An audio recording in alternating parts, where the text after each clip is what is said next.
Iginiit ni Senator Francis Tolentino na walang nalabag na batas ang motorcycle escorts sa paggamit ng police stickers. Kasunod ito ng nangyaring paghuli ng Philippine National Police o Police Highway Patrol Group sa dalawang tauhan ng Metropolitan Manila Development Authority o MMDA na nagsisilbing motorcycle escort ng senador kamakalawa May 29.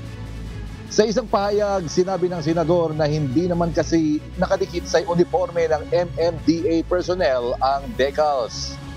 Katunayan ay pinawalan na ng Department of Justice o DOJ ang mga hinuling tauhan ng MMDA dahil sa kawalan ng sapat na ebidensya upang kasuhan ang mga ito.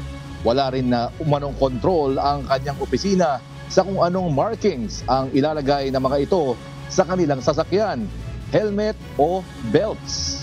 Gayunman, hiniling na niya sa MMDA na alisin ang lahat ng stickers, decorative man o international decal sa mga sasakyan na ginagamit sa pag-i-escort sa kanya.